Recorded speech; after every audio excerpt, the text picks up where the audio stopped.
going to look, inshallah, before I go into the section there, as has been my habit this class, to look at some verses.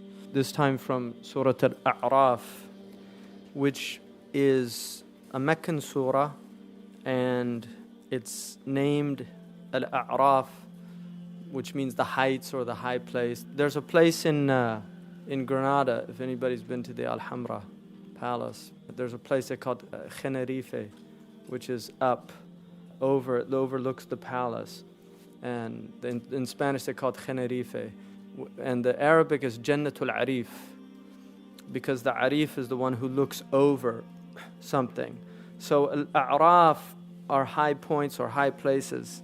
They're the heights. And every surah in the Quran is named after a word mentioned in the Quran. So this is a word that comes in I think the 46th verse in the chapter.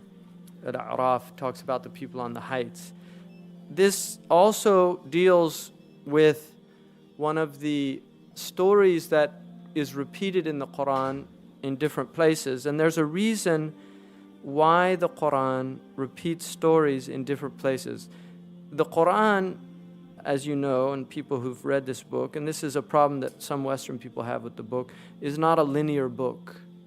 It's not a book that begins like Genesis in the beginning and ends with the historical death of Moses. And so it's not a linear book like other books. And the Quran begins that ذَلِكَ الْكِتَابِ, that book or this book, لِلتَّعْظِيم, to exalt it, to magnify it. And what the Prophet ﷺ was given is called al-Kitab, the matrix of the books.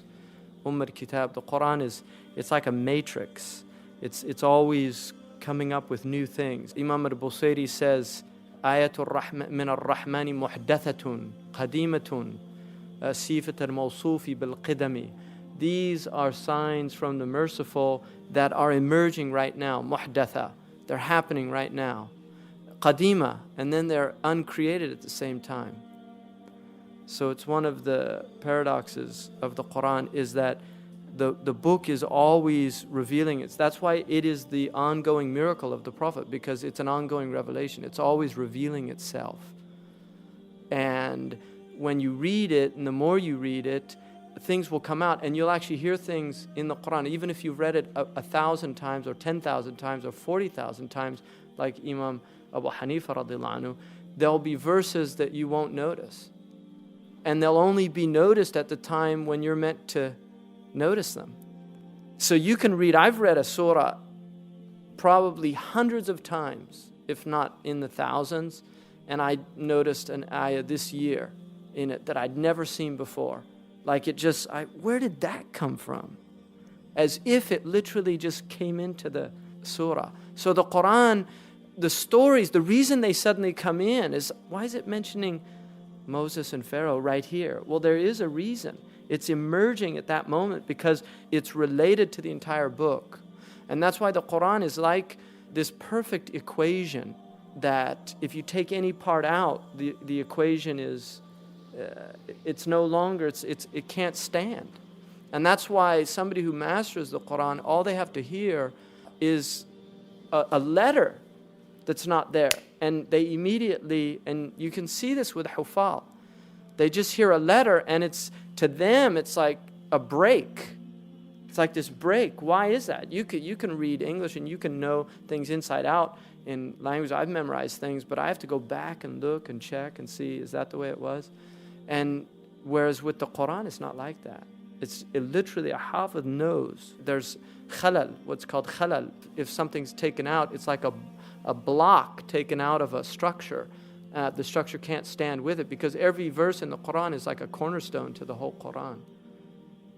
So this story, which is told a few times in the Quran, is the story of Adam and Hawa. Adam alayhi salam and Hawa alayhi salam are our parents. These are the two parents of Banu Adam. We're called Banu Adam, which is the children of Adam. And the class today is about children. And how this all started is a really interesting story. How did we get here? Because it's still going on, the story. I mean, this story that happened here, this primal story, is still going on. It's still being played out again and again. And it's in Surah Al-A'raf here. The story is a story about two creatures, Adam and Iblis. And really three, because Hawa is there and she's spoken to in the same with Huma. You know, Allah uses the dual again and again in this story. And they're both very important. And God, nadahuma, He spoke to the both of them. So He actually spoke to both of these two people. Now, this other character is Iblis. There's a khilaf about Iblis, about his nature. The dominant opinion is that he was a jinn, but he was allowed into the court of the angels, this angelic court. Now, these angels were told by God to bow down to Adam. And that sujood is not a prostration.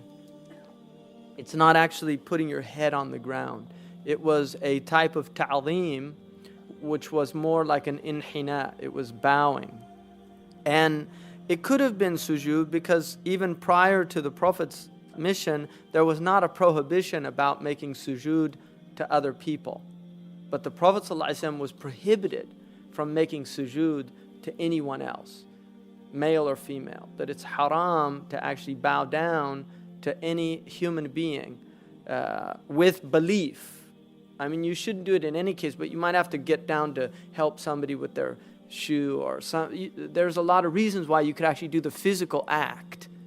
That's not what's haram. What's haram is to actually bow down thinking that those people have any divine quality or anything worthy of that type of exaltation.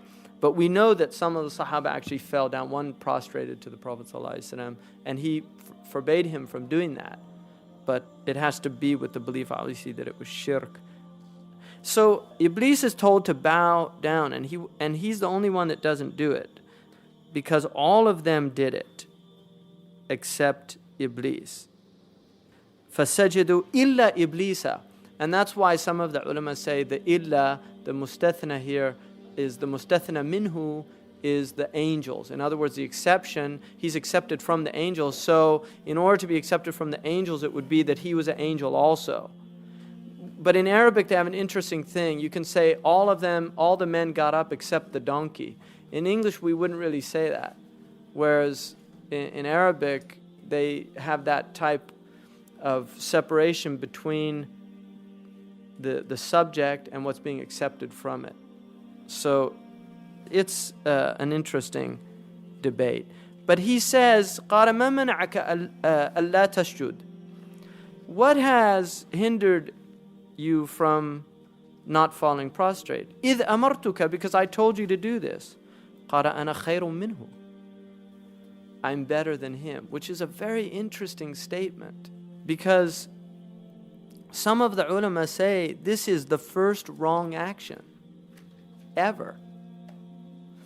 And it's a belief of superiority. It's a belief of superiority of another creature. So he said, I'm better than him. And then, خَلَقْتَنِي مِن نَارٍ. Then he gives the reason. This is his logic of why he is superior. You created me from fire, وَخَلَقْتُهُ مِن طِينٍ. And you created him from earth and water. I'm fire and air. He's earth and water. I'm better than him. What was the superiority here? What superiority did he see? Material, right? It's medda. He's looking at the actual substance of what we are made of. Now, what is unique about Iblis and Adam? That's part of it, but where does that come from? And what did Allah give both Iblis and Adam?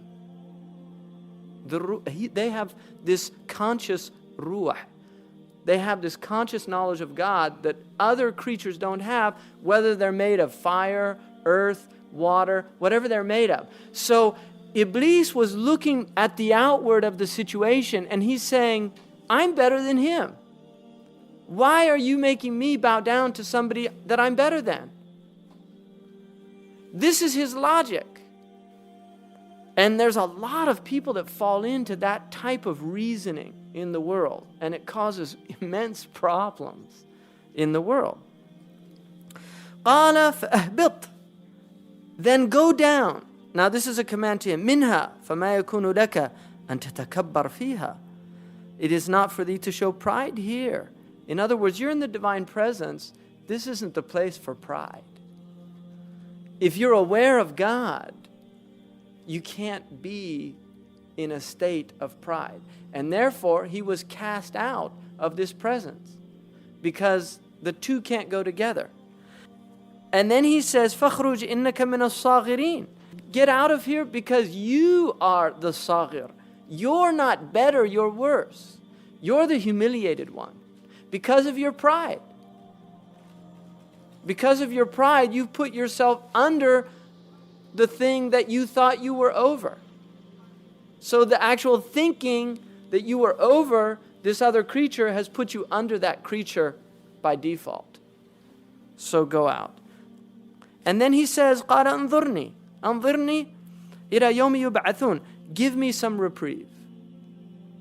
Give me some reprieve until the ba'ath. And this is a proof that Iblis believed in the ba'ath, he believed in the angels, he believed in Allah, the qadr, he believed in everything. His kufr is called kufr al-isyan. It's the disbelief of disobedience. Because it's not the same as if you're in the divine presence and you disobey Allah.